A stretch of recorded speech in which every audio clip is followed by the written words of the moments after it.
In the world today, we have enough resources to solve most human problems.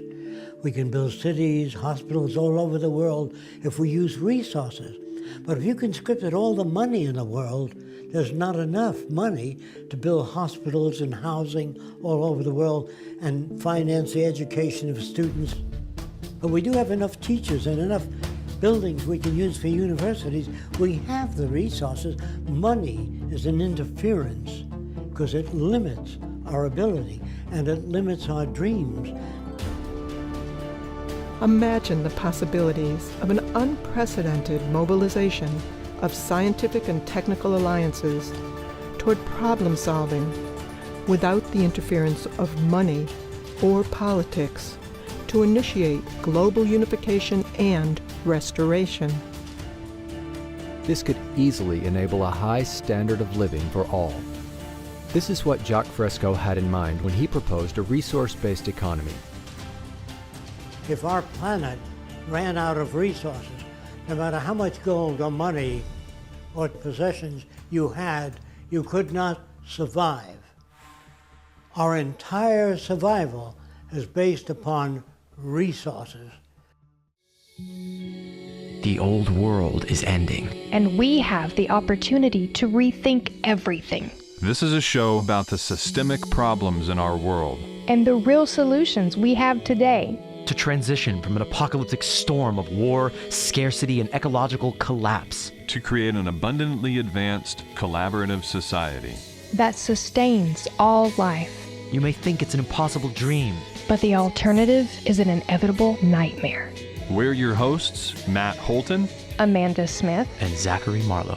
And together, we can move past this economic absurdity and come together to actualize our collective potential. To create something completely new. We are Mindless Society.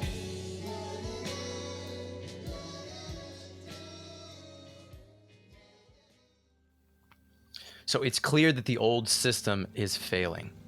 It's falling apart in real time. We don't really need to convince you. You just have to look at the world and be able to correlate all of the fuck-ups that you see going around you in the world and put them together into a synchronous narrative to understand it's not working. It's coming down.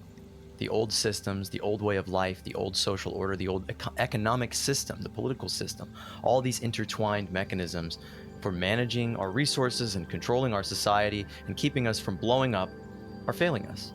And so the big question, the question people ask me every day, well, what's the alternative? What's the solution? What can we do about it?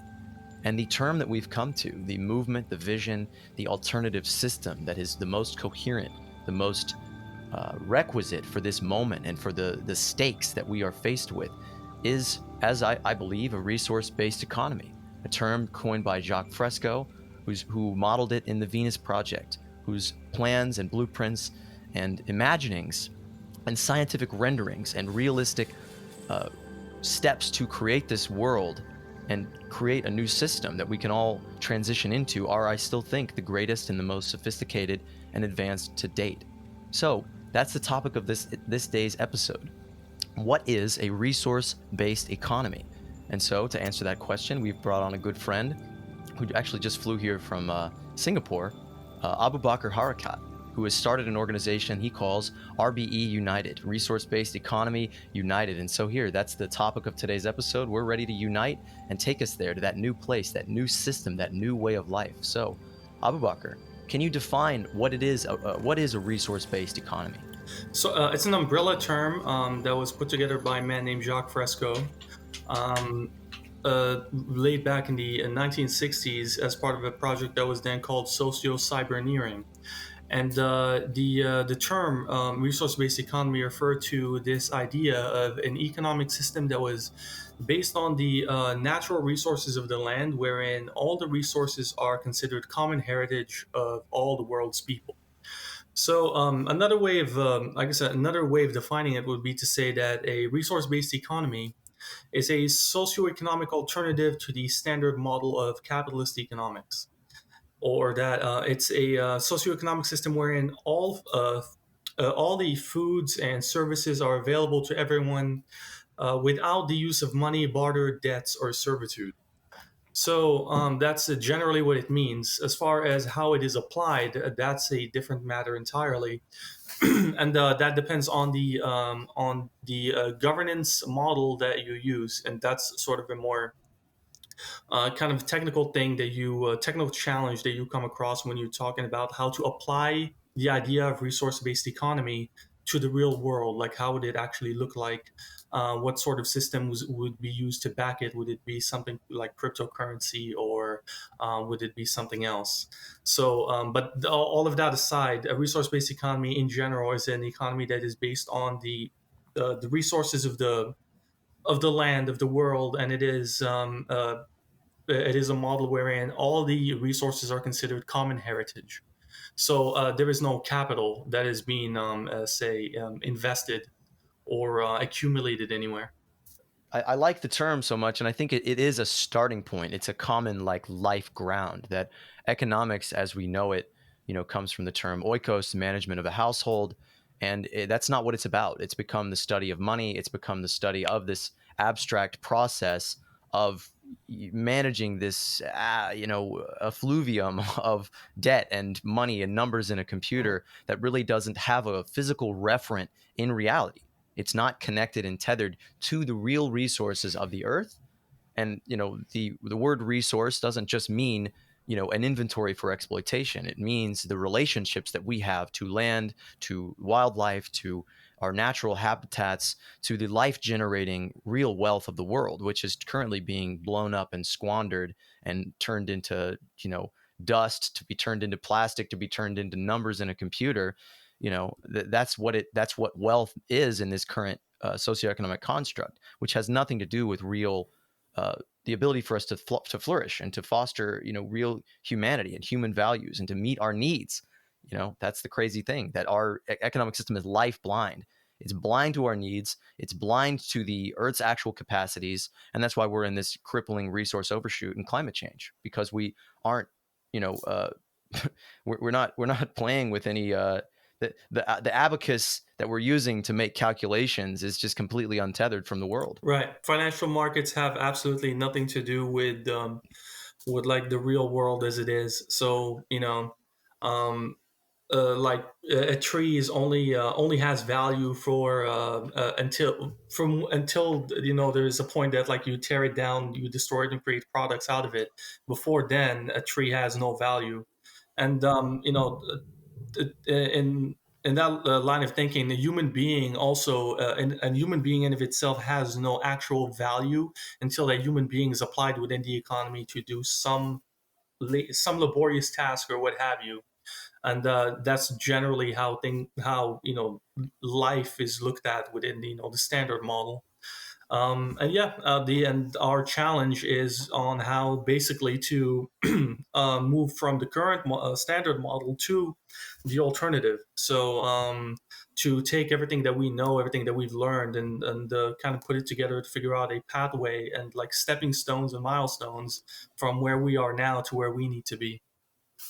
If I may interject here, my mind is racing with thoughts about what the world is like today and how grim it is. And anytime someone brings up a resource based economy, I feel a sense of relief and hope that, obviously things could be a lot better. Um, you had told us that you were working on an RBE type demo plan, if you will. Correct me with more certain terms when I'm finished, if you like, and that you had wanted to launched this in the Philippines, I believe it was. And the whole time we've been sitting here, I've been thinking about how in the news we learned a day, maybe 2 days ago, it's been now, that Putin's magnum opus was blown up, the Crimea Bridge, and how that may be taunting at nuclear war, as we've been told many times since the Russian invasion of Ukraine began.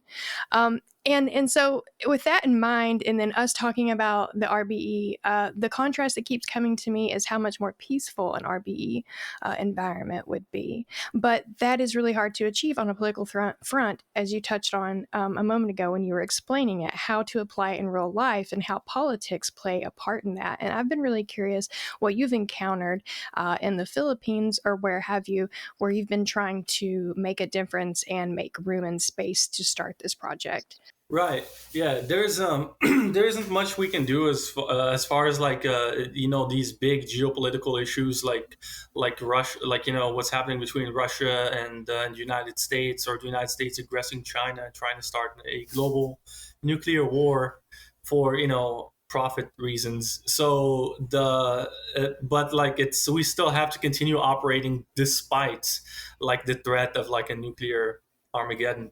So having said that, like in the Philippines, especially, I found that that's where I was, by the way, for the last 6 months, basically trying to answer this question of what do we do from here on out. Like, so we have the understanding of what the problem is. Generally speaking, the problem that we're facing is an economic management problem. We need to organize ourselves, organize our communities, organize these communities that are pro resource-based economics and holistic living and so forth, and organize them in real life into these real life planned communities where they have the resources that they need and so forth in order to grow and in order to build the economy of the future.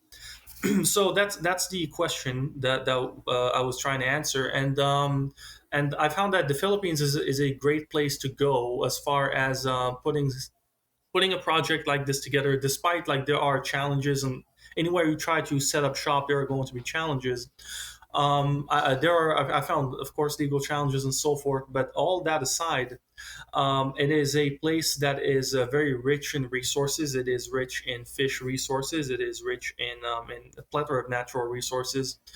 There are many communities of very industrious people who are very willing and able and excited to be part of such a vision. Everybody who I spoke to within local governments and as well as NGOs like the idea of a community of say of what they basically saw as green activists. But I really don't know exactly how to define the global RBE movement, as anything other than just this like very wild movement of many different pieces and organizations and people operating sort of chaotically. So because it's not one leader, you know, leader-led movement or anything like that. So, but the idea is to bring everybody together in one place to actually work and get things going. The Philippines would be a good place to do that because local government is supportive. And that's basically the question I was trying to ask: is how do you go about achieving that? And I pretty much came across a number of roadblocks. Basically, most of them come down to the issue of such a vision would be very expensive monetarily, and the first thing to try and figure out before moving forward is how do you go about financing it in the long term. But that's one of the many kind of little issues that will have to be dealt with along the way. So yeah, but I hope that answers kind of like the question there. Yeah. To sort of pick up a thread there that about the wars going on in the world. I mean, it's I mean, we're not going to go too deep into it because we don't want to get our channel stripped from us. Right. And if you poke the bear enough and True story. go against the narrative that is Favored. basically just Yeah. barreling us toward nuclear war and call for peace. I mean, everybody's for peace. Everybody says they're for peace. It's like George Carlin said, fighting for war is like screwing for peace. Everybody wants that. They say they want that, but they, push for war at every turn. I mean, anything that goes against a war narrative, the United States has had multiple opportunities to facilitate peace in those regions. And China very early offered to mediate peace talks between Ukraine and Russia, and the United States and NATO said no, because that directly goes against their bottom line. It goes against their interests, and their largest industry, their largest export to the world is armaments and war. And this really is one of the crucial issues with the current system, is that there is incentive for war. Mm-hmm. There is not an incentive for peace. There is not an incentive within a monetary system, a market system, for abundance, for people being given the things that they need without the need to submit to labor, utilizing automation and machines and more sophisticated egalitarian ecological practices like agroforestry that do not require as much constant activity and subjugation. And so, that this system is very alien to most people, and I'm sure to most governments whose idea of bettering their people and their situation it comes about through growth, through economic growth and industrialization. And this is sort of the trap that the Chinese system, the Chinese Communist Party, has undertaken. And there's a dialectic, there's a reasoning behind that they are faced with this dominant economic force, the United States, the Western hegemony, and their path to developing against that and defending themselves is through global trade and global markets. And so, the big questions of how do we transition to this sort of system on a global sense, I think is a question. It's something we don't fully know. And I think it must be informed by a green activist movement that has its foundation in finding this opportunity wherever in the world we can go, and in as many places as we can, to form our own model communities that showcase just what we're talking about. To say, okay, governments, politicians, you say that your goal is to help the people. Well, what helps the people? Food, water, shelter, providing them the things that they need to live. As Jacques Fresco said many times, people don't want money. We don't want economic growth. We want the happiness of our people. We want to be able to thrive and flourish, and we want to be able to have food in our stomach. We want to be able to access the things that money is merely a middleman that keeps us away from. Yeah, and by the way, I don't. I don't think that the transition to this alternative system is going to happen basically as one massive step, or one sort of planned movement forward. Like it's the idea that I've thought about this quite a bit, is the idea that of having this transition that is immediate, where everybody just suddenly kind of moves forward towards this alternative vision, would be so chaotic that, like, when, and not to kind of step into the realm of conspiracy theory or whatever, because there's a lot of very wild ideas that are unfounded. But when you look now to for example, the Davos talks, I'm pretty sure you guys might be familiar with the World Economic Forum, the stuff that they're saying as far as controlling global supply chains, and using I don't want to say anything that might get the channel taken down, because there's a lot of pushback against anything that might seem conspiratorial or what have you. But a lot of the things that are coming out of say the World Economic Forum, as far as their plans for controlling the global supply chains, as far as controlling food production, and having members of the World Economic Forum purchasing a tremendous amount of farmland and so forth. It makes it seem to me that any kind of move to purchase a lot of farmland and then do some sort of alternative ecological sustainability and living movement will probably draw a lot of attention, and might be stopped via legal action and so forth. So the way that I foresee this movement moving forward is by people independently purchasing large amounts of land, and then doing planned communities on these pieces of land, and then that would incentivize other people to do the same. And over a long period of generational time, you might end up at more structured communities that are using full-blown resource-based systems to then take the resources that they're making and then redistribute them across.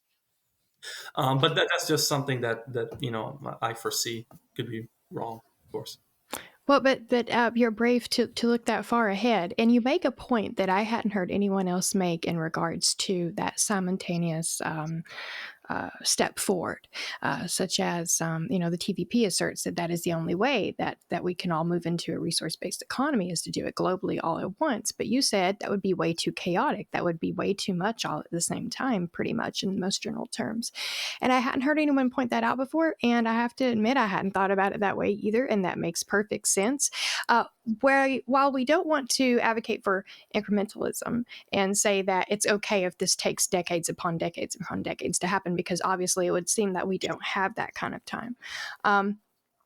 It is more practical to accept the fact that it can't happen all at once, let alone overnight, and that it is going to happen in steps. That's why it's called a transition. And in my head, if I may share what I foresee could possibly happen, is basically a situation in which we start influencing the feedback loop significantly enough that the feedback we're getting as the population, turns into what it is that we are seeking. So basically, similar to what you were describing, where it starts out as smaller communities in contrast to a global community. Are making these changes, and it pollinates, and so now you have nodes all over the globe that are living in these ways as much to the farthest point that they can in the current system, to the point that the system has to start giving in to that way of life, or everything goes one way or the other. It gets really bad, or it gets a lot better. Mhm. Well, I think it's like the idea of a top-down transition frightens people, and that's one of the reasons why people are so Rebellious against affronted it. by the Agenda 21 and the things that the IMF talks about and their New World Great Order. Reset agenda and all that stuff. Yeah, all this stuff that doesn't really. It's just like basically half-assed ways to keep capitalism going, and that those organizations don't really have the power that we think they do, because really the chaos of the market is so dispersed and power is so it's consolidated in a very few number of hands, but it's still very chaotically spread around the world into the people who have the money's hands, and not the people, not any group or council or elite. And so the idea of transitioning globally all at once in this top-down way, whether it's stewarded by scientists or not, I don't think the general population is going to go for that. Really, I think it has to be a ground-up, inclusive, connected movement where the people are participating in this. Now, I do think that it's needed, vital. It's vitally needed and necessary for us to make big picture, global, international transformations quickly. I mean, it's going to have to happen eventually. As the climate tears us apart, we are going to transform in one way or another, and we could transform into some kind of horrible eco-fascist nightmare. That's highly likely. Or we could, if pushed by a people's movement and an educated population that calls for it, that rejects the austerity that will be imposed upon us by, farmers having their water supplies taken from them when things start collapsing, or, people being ushered into cities, or people being made, unnecessary. Basically, governments saying, your livelihood is not necessary anymore, or you must leave your job. What I can't go that deep into the imagining of what the fuck is going to happen. I just don't want to. It's That's dark. a separate show, It's right? very And dark. very dark. People plugged into a metaverse that distracts them from what they're doing, as they're, plugged into an ever more abstracted, ephemeral economy of pure likes themselves, with a currency that's so decoupled and so consolidated in so few hands that it is an almost anti-resource-based economy, where the money in our world becomes less and less, substantial and more elusive and weird. And, the authoritarian ability for governments and states and state powers and city states and fiefdoms run by corporations can grab up and gobble the resources as they please. Yeah. But I see another alternative there, and that's the people coming together and forming these communal movements, starting from that strong point of not needing the existing system, of being able to meet their needs without it, And that gives them a platform to organize upon. And if we can show people around us, look, we're living in an easier, better, cleaner, safer, healthier, and more fun way, they're not going to want what the government is offering, or not offering, is demanding, and they're not going to comply. And I think that's a very important shift as an educator and as a creator and as a builder, anyone listening, anyone watching, anyone in this movement, which is a movement. I do see people like yourself, Aboubakre, around the world with this impulse to create these communities based upon the ecological concerns as a new kind of activism. Peter Joseph has talked about that before, his networked activist approach, and that activism of shaking signs and slogans is utterly ineffectual. Getting carried off by some, police officers screaming about how we need to just stop oil, as I've seen a clip going around, is not activism. It's just noise, and it feeds the contrast of the establishment narrative. Right. Activism is building an alternative. Activism is building change, and I think that's what you're working on as well. Right, and I think the as far as the whole, Peter Joseph also mentioned something in one of his films, which is no conspiracy required. And I think that's kind of what you're alluding to there, is that like there doesn't need to be an active conspiracy between very powerful people for the things that we're seeing to transpire. For example, for there to be starvation all over the world while we waste half of the aggregate calories that we are making planet wide. So there is that, and yeah, there are forces out there that are indeed conspiring, and it's the idea that a small group of people are going to be able to successfully take over the world is a little ludicrous, regardless of how much money you. They're called corporations, right? Yeah, and politicians. Well, they're in the same bed, so one is the same as the other, I suppose. Right. So like it's not possible, regardless of how much money or political influence you have, because there is just too many. There are too many things happening, too many people, too many cultures, too many differences between people to be controlled, like cattle. And yeah, like all of these things that are happening are also pushing people to look for alternatives. And everywhere you go, people are looking for that alternative, whether they know it or not. They are seeking that, RBE alternative, or whatever in their head is something that's going to change the world order. That's going to change things for them at the personal level. And everyone is working towards it, but they are not working in an organized fashion. So with the things, for example, like Garden, which is one of a number of such developments. I know our Aravana project has something similar in South America. And there are obviously a number that I might not know about that you guys might be familiar with, of other developing eco villages all over the world, and other smaller planned communities that are trying to find ways to kind of make life better for their denizens. What we're trying to do, of course, is different in that this is specific to resource-based economy. So we're not just trying to find a nice place to live necessarily, but also a place to work on how to develop other eco-villages and how to assist other communities and people, such as indigenous people, for example, from our area of operation, which would be the Philippines and Palawan, and assisting them in building their own ecological villages. So, and sorry for my voice there, was sick a few days ago. But in assisting these communities in building their own villages, and then having all of these villages operating together through some sort of cryptocurrency token in order to share resources and share information and knowledge amongst themselves. And of course, the development of these subsystems like this, such a cryptocurrency token, is other work that's other stuff that's in the works, but it requires much more attention and also much more money in order to put these tokens together, create smart contracts and so forth, as I'm pretty sure a lot of people within RBE community understand. So it's quite a bit of work, and that's the challenging part about it, is also is not only in drawing people's attention and drawing the attention of local leaders and local government, but also in being able to do something that's going to bring funding from the outside in to such a project. especially projects taking place in the global south, where there's not that much in terms of monetary resources to draw from those smaller governments. But no matter how you slice it, like this is the way things are going.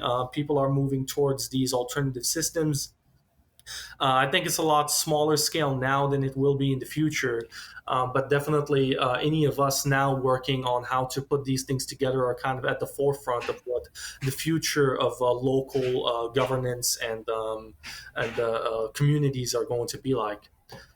But that's at least that's the way I foresee things, seeing kind of like how society is sort of slowly deteriorating, and financial systems are breaking down, and asking, well, if all the global financial markets were to fail, soon, if the global monetary system was to fail, what would happen next? Right, like then people are going to need, can't just disappear. They're going to need some alternative economy to fall into.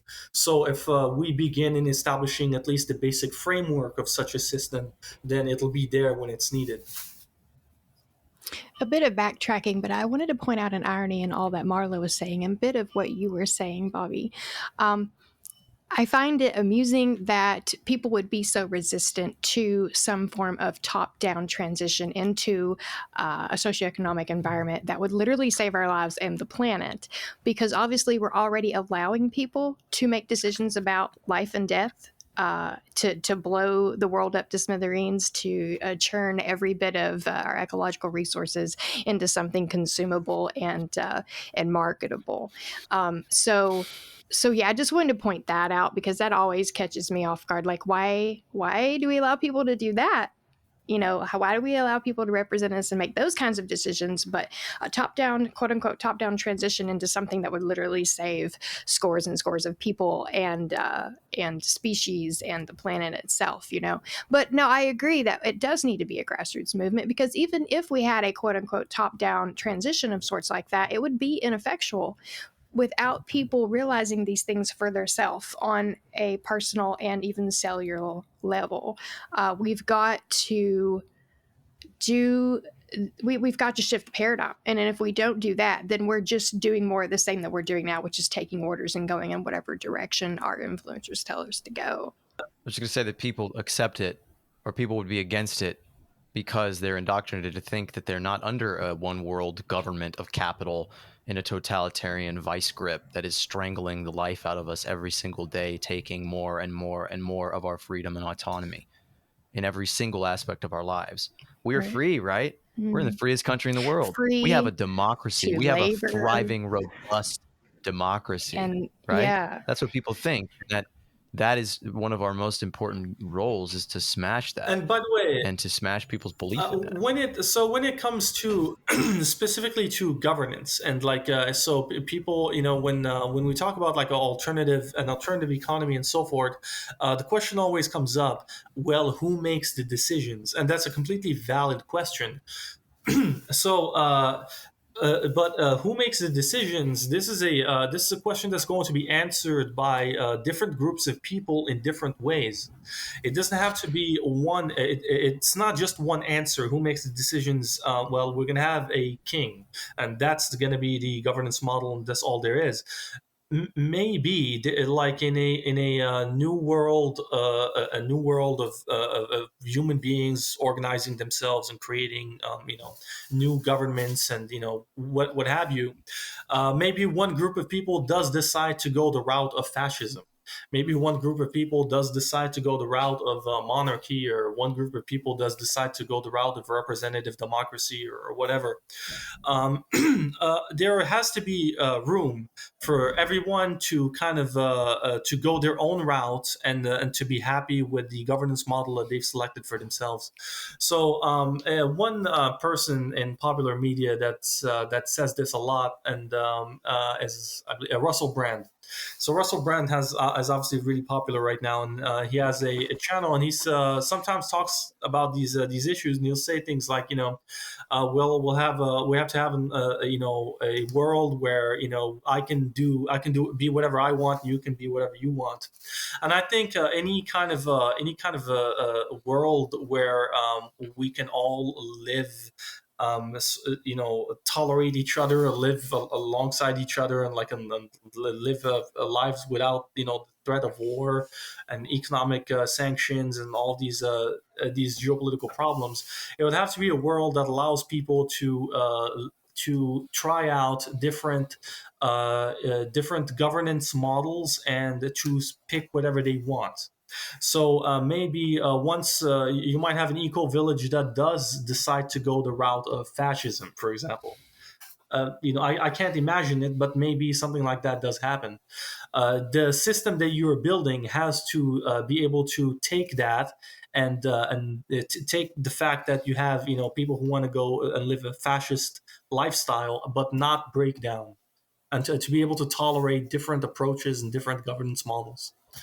But again, that's something that I think would have to be taken into account. That you're going to have different people. You're going to have people like the Boogaloo Boys, for example, who want to carry around firearm. You're going to have evangelical Christians and so forth. You're going to have many different cultures and different people, and they all have to be able to play by their own rules within this global system without the system breaking down.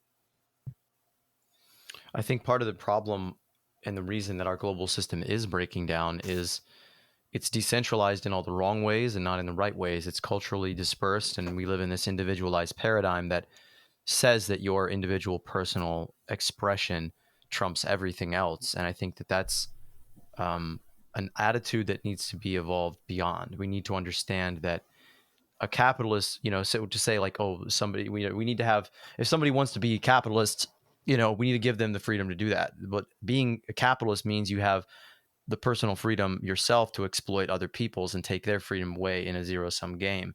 I think, you talk about the Boogaloo Boys, they're pretty fascist in their desires, in their drives.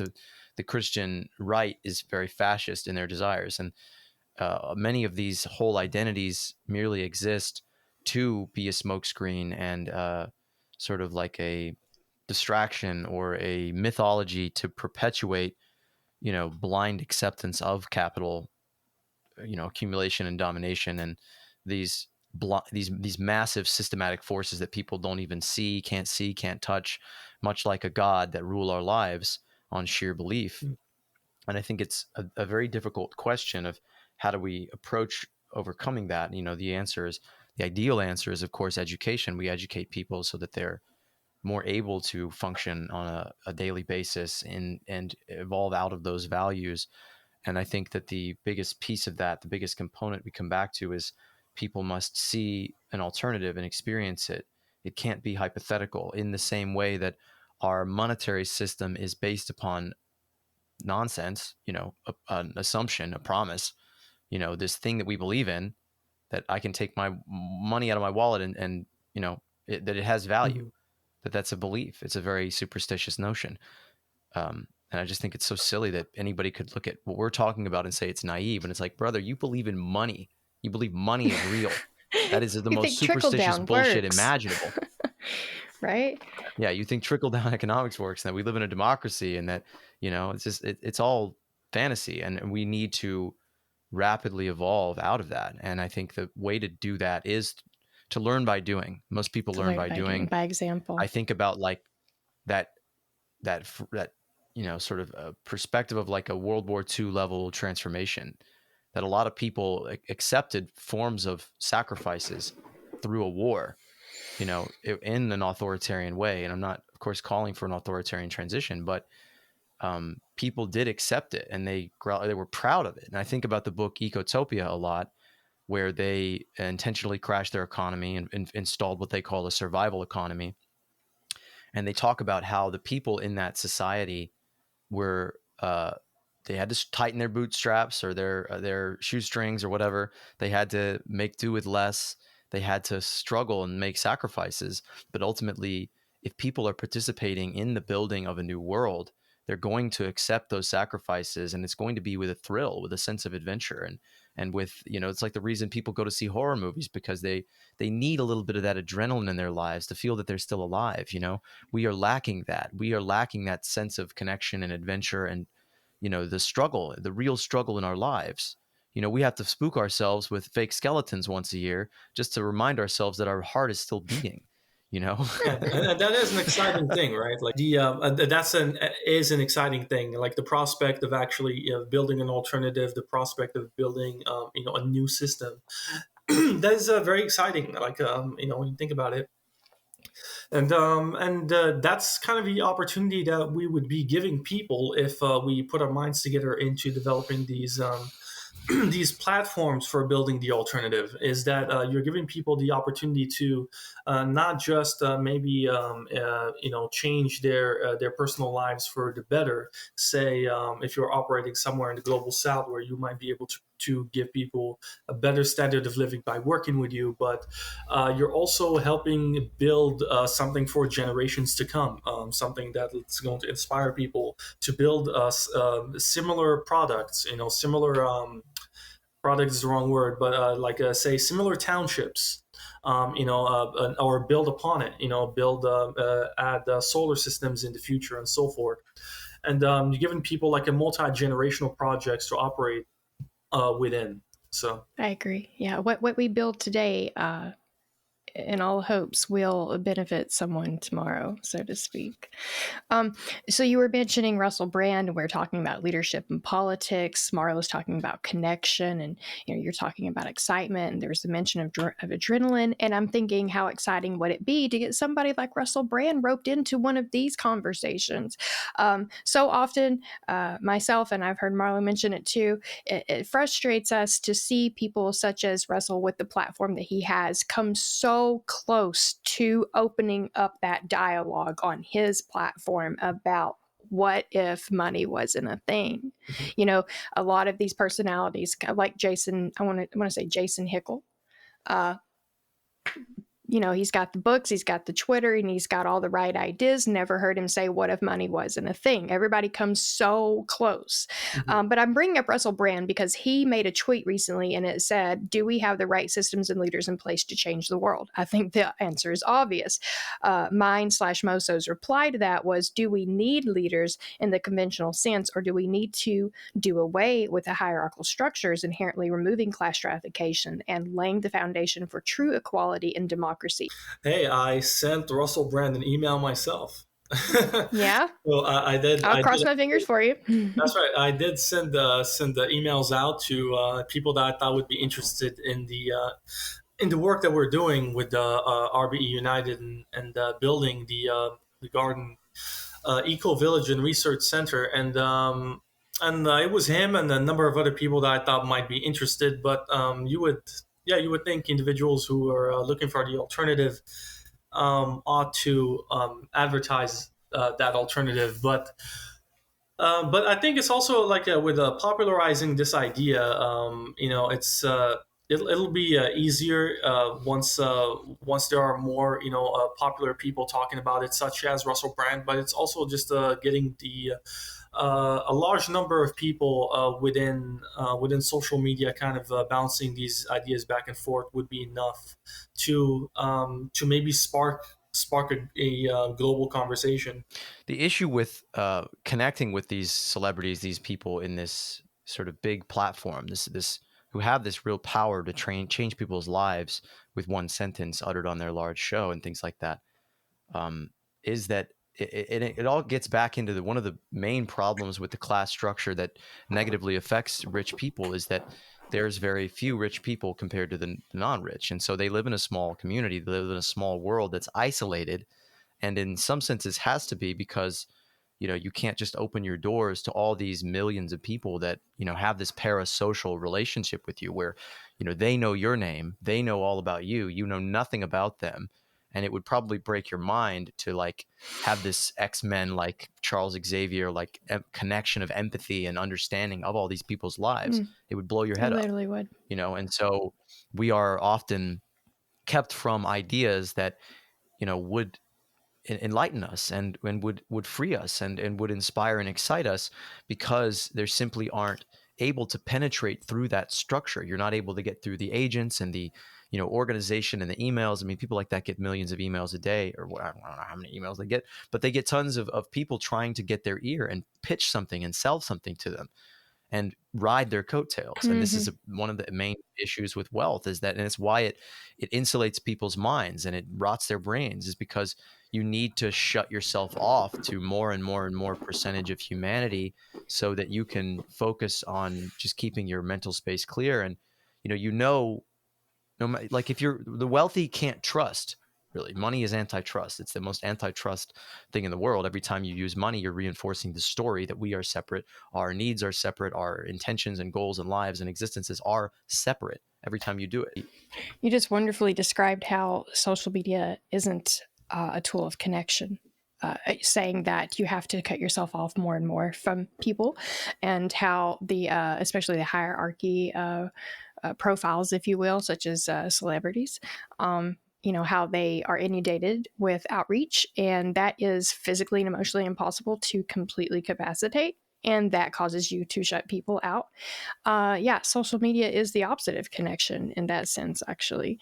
And it's just part of the psyop that we're being fed to make us believe and feel like we're actually connected just because we can talk to Bobby here from somewhere else in the world. That's great when we take it to that level. But on the surface, everyone's just given a little stage and told that they're making a difference and they're actually making connections. And ultimately, it's a marketplace where we're competing. We're competing for likes. We're competing for comments and attention and engagement. A form of currency. And all of that is ultimately, it's a currency. It's. I was thinking about this the other day that, and I mentioned, kind of danced around this dystopian future where that is the currency that we are fighting over each other for, and it doesn't exist at all. It has no reference to anything. It's not a measure of anything. It's just literally like a glutinous attention.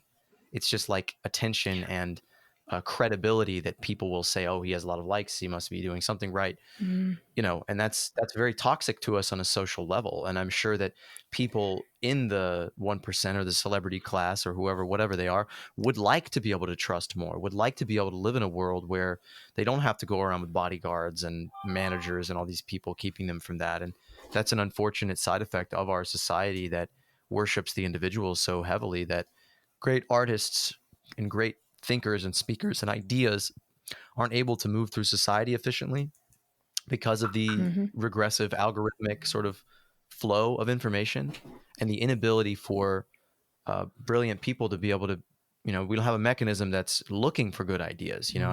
I just recorded a really beautiful interview with this total genius old friend of mine who's like an expert in AI, and he just knocked it out of the park, just explaining like the current state of AI and it's the problems with it, and how it's all this. It exists today. Very intelligent machines are watching us, tracking us, our every move, our every facial expression, our every impression, and using that for the power consolidation of these multinational fiefdoms, these corporations. And he just blew my mind with all this stuff about like nanotechnology merging with AI to create, augmented humanity and like superpowers and all this really like attainable stuff. And then at the end of the interview, he was just like, we like stopped recording. And he was like, yeah, it really sucks that like I work at a fucking grocery store and can't find a job doing anything in this field. And it's like, you're a genius. Yeah. You're working at a fucking grocery store. Yeah. This is the ultimate subterfuge of our resources, our human resources, that we have geniuses bagging groceries. Yeah. And it just makes me want to fucking scream. It makes me want to shake people. It makes me want to cry every time I go to a restaurant or a store and I see a human being who is capable of conceiving entire worlds, who is in the right circumstance able to connect with that inner genius, that inner inventor, that inner Jacques Fresco that could sit down and envision a whole new world and how to get there and all the machines to do it. And yet that person is just buried in debt and scar tissue in the brain and stress and a lack of education and awareness and life experience. And that's because of our economic system. Chained that's because to of this a wage slave system. And impressive people are all over the world. I mean, everywhere you go, I always come across people who are just like fascinating, really smart at in one field or another. Sometimes it's in a technical field, for example, fishing or farming and so forth. You have all of these like really amazing people. Yeah, and all of them basically, us, I shouldn't say them, I said we, everyone, all of us are fighting in this kind of a rat race system, where we're always just chasing to make the next dollar so that we can survive, whatever it is you happen to be doing. It's always wrapped around this very kind of self-centered and short-sighted game of just making enough money to make the next batch of money. People are working in order to survive, in order to wake up and then go to work again.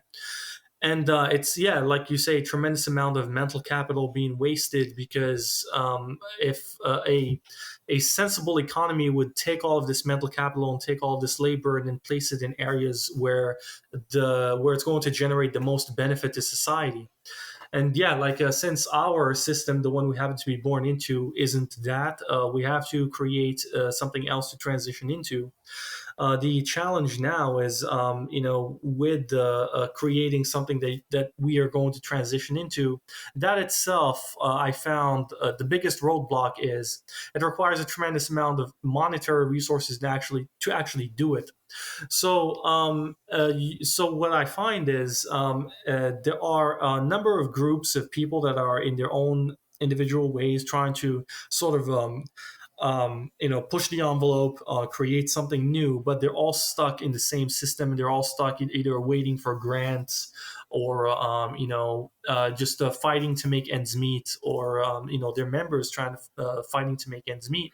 And the only way to overcome this is by bringing people together in one physical place, one fully funded center, something to that effect, that's going to allow individuals to actually apply their craft, apply their ideas and so forth into real life tangible services that we can all use and we can all be a part of.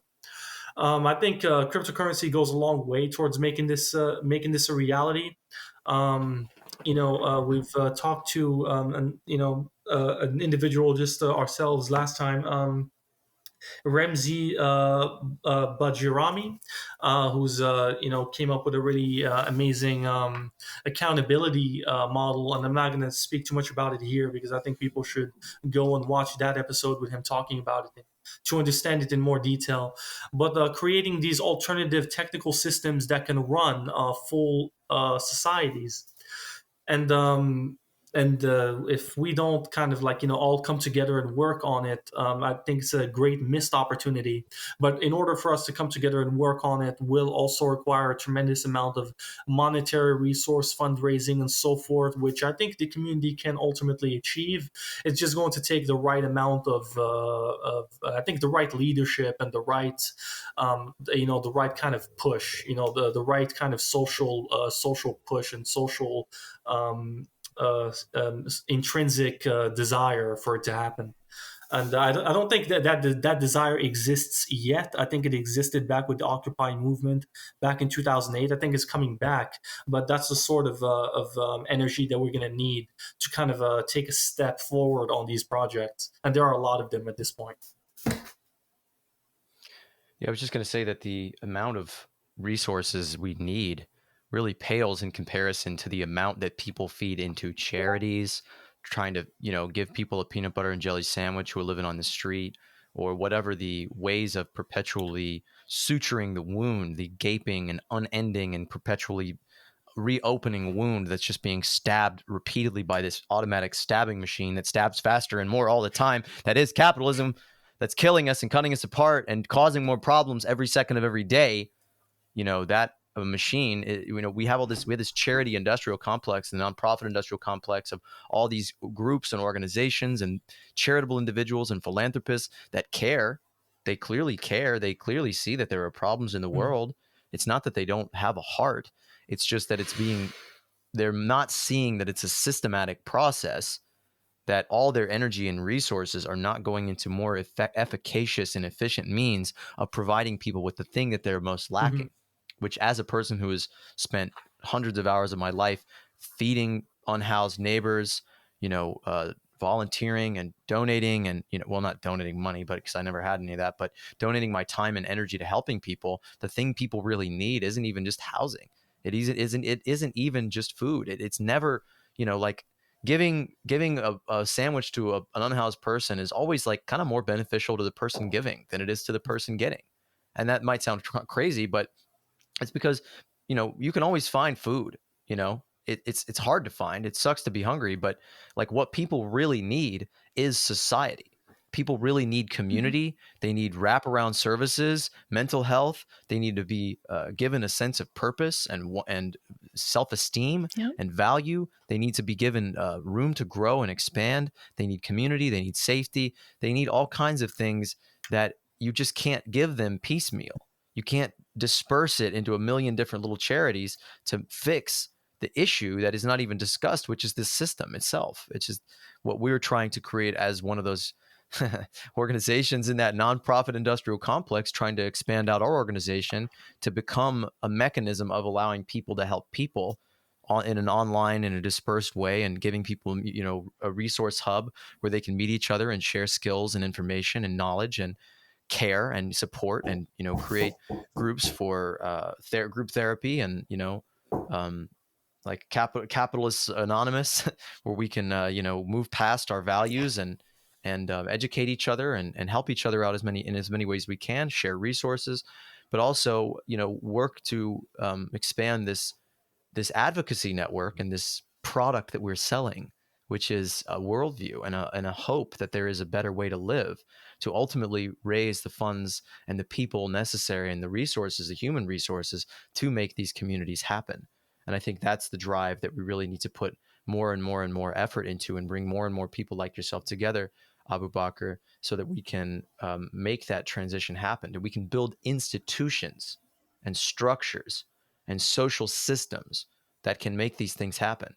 And, even one very rich person could go so far to make that happen.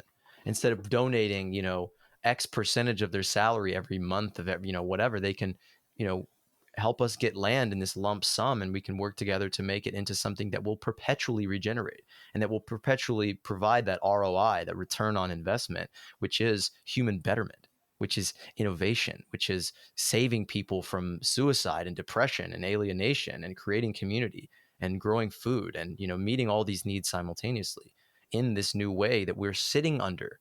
We see the potential, we see the possibility. We just don't have the money to do it. We don't have the resources. We don't have the attention of society. And that starts, I think, by telling that story in a bigger and better way, and connecting with people like RB, Russell Brand, baby. Get on our show. Come on. What are you waiting for? On the topic of charity, a little side note: since we are approaching the holidays, they are upon us, just around the corner. Another message to our listeners: I would challenge you, if you're going to donate to charity, don't donate a turkey or a cheap $5 toy. And I'm sorry if I sound horrible in saying that, but people don't need religious inclusion. They need their light bill paid, or help with their rent, or their medicine bought, or a load of firewood, or something like that. Every time charity's brought up, I just think about what I met with when I talk about, what if we didn't even need charity? It's beyond amusing to try and tell someone what a resource-based economy would look like in terms of obsoleting the need for charity. I've even been told, well, that just can't be. People have to suffer. That's natural. If there's no charity, then nobody will care for anyone. No, actually, it'd be the opposite. Everybody would be equally cared for, because everybody would be equally valued. But that's just kind of like a little side tangent. So again, with the holidays upon us, if you're going to participate in charity, please do your best to make sure it is direct aid or mutual aid, and it is something that is going to actually lift that person or that family up in some way. Yeah, and again, if you're able and willing, and would like to look at RBE United's project, we have opened a Give Send Go, which is it's similar to GoFundMe, but we opted not to use GoFundMe because GoFundMe and PayPal both canceled on two anti-establishment protests that were taking place. One in Canada, you might remember, trucker protests. So they got canceled on by GoFundMe. So there is also a bit of like a political theater taking place with these fundraising sources. But we opted to go with one called Give, Send, Go for RBE United to try and get the funding necessary to build our eco village. So that's on our website, and the website is RBE United, all one word, rbeunited.org. So that's basically the way we see things moving forward is by just kind of raising funding on our own and then applying it towards the development of planned communities. And personally, that's the way I imagine the transition to take place, is to take place gradually through the development of these decentralized communities that are all working in tandem to kind of to build the economy of the future and the services of the future. So and that's the way that I firmly believe is going to take hold. Is going to take a lot of small decentralized communes of people operating together. So whether that's Garden, or which is the name of the community that we're putting together, or whether it is something else. It is. I recommend that people also look to doing this for themselves and to starting their own communities if they have the willingness to do so and the resources to do so. I just appreciate your shared intention, and as my friend Travis Grant says often, your commitment to our shared direction. I just couldn't help but think that we need many examples, and we need to show people this. We need to create. We're all racing toward the same goal, which seems, so attainable and so close at hand, yet so distant, of building this little microcosm, this minimum viable product of the world we all know is possible. And I just can't help but think that when that day comes, that we're able to create that as the George Floyd protests, which was one of the largest waves of protest in human history or American history, were sparked by an image that just had a mimetic resonance and an emotional power in it, and a potency that it struck people in their hearts, and it showed them without the need for many words. 3 words, I can't breathe, that's all it took for everybody who saw that video to know where they stood on it, and a lot of people were broken out of their dream of thinking things are better than they are when they saw that. And I wonder, how can we create the positive version of that? How can we create an image of life, of humanity living together, coming into its true potential, standing up straight and tall, maturing into its adulthood, to see that beautiful social organism, that community, that structure, those windmills, those dome-shaped housing, whatever it is, that image that will break people out of their dream, that makes them tolerate driving an hour and a half in their shitty little box car, to go to their job that they hate, that makes them suffocate every day from the lack of humanity and connection, and not knowing their neighbors, of huge percentages of Americans who say they don't have one friend. That is a tragedy. That is a Holocaust, a social Holocaust that we should not tolerate. And if people can see there is another way, and there's no argument for that. There's no way to say people would be lazy. People would be one person would take advantage, like there's all these projections of the existing society. None of those things can hold up to just seeing humanity laughing and smiling and playing in a better way. And so that's where we're at, and I have to say that I've muscled through this episode with my mind constantly preoccupied with all of the pains that come from not living in this world, from living very much in a monetary system, in a nonsense-based economy, in a system that is anti-human in all ways. That's what I just can't. I'm very distracted and hurt inside every day that I live in this world, because I don't have this community, and I see that it's possible, and that makes it harder in some ways to function and to go through the motions of being a fucking person and watching TV and eating food and pretending like everything's fine when I know it's not. And you bring that up to people, and they think that all they hear is the negative, when partially it's the Our responsibility as communicators to convey and get them quickly past the bullshit that they don't want to look at, that they suffer through every day in ignorance. That things could be better. Things could be better. That is the most radical thought we can think. That is the slogan that needs to go through the Occupy movement of the future. Not fuck this bad thing. No, things could be much better. And that's what I want all of you watching to go out there and bring into reality. Just say, screw this system, here is what we want to do. And to always present the alternative to each complaint. Yes, we have to bring up solutions. Can't just complain, but man, does it feel good, doesn't it? Of course. Aboubakre, do you have any closing statements? Let's see. Well, in closing, I'll just say nothing good is going to happen unless we take some actionable steps and make it happen. And we can make the future better than the past, and we know how to do it. And our community has the right people, it has the right assets, the right minds, the right labor.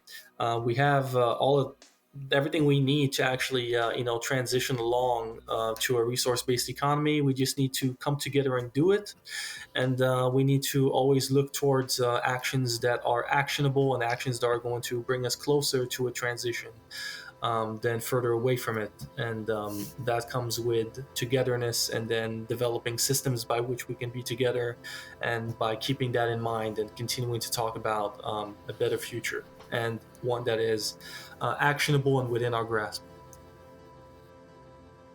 What is really needed is the intelligent management of the Earth's resources. A resource-based economy is based on the carrying capacity of the Earth and its resources. If you don't work in terms of existing resources, you're working in some metaphysical plane. In a resource-based economy, all resources would become the common heritage of all the world's people, and access to the necessities of life would be for all the world's people. There would be no more monetary systems or trade, barter, or any other system of human servitude. A resource-based economy allows social advancement and worldwide reconstruction in the shortest time possible. Under scientific scales of performance, we can provide everybody with more than they need. I'm saying that the average person in this Venus project will live better than the wealthiest people today. To learn more about this incredible vision of a resource-based economy, the world that could be, check out the Venus Project's website, their documentaries and books. And speaking of books, Matt wasn't in this episode because he's finalizing the long-awaited Moneyless Society book, which is out now. Go on down to our website and get a copy of this long-awaited blueprint to the transition. And if you're already on board with this vision, reach out and join us. Join our organization to help us create a real pathway to sustainability together. There are so many of us out there who understand, who see the potential, who know that it's possible. We just have to do it.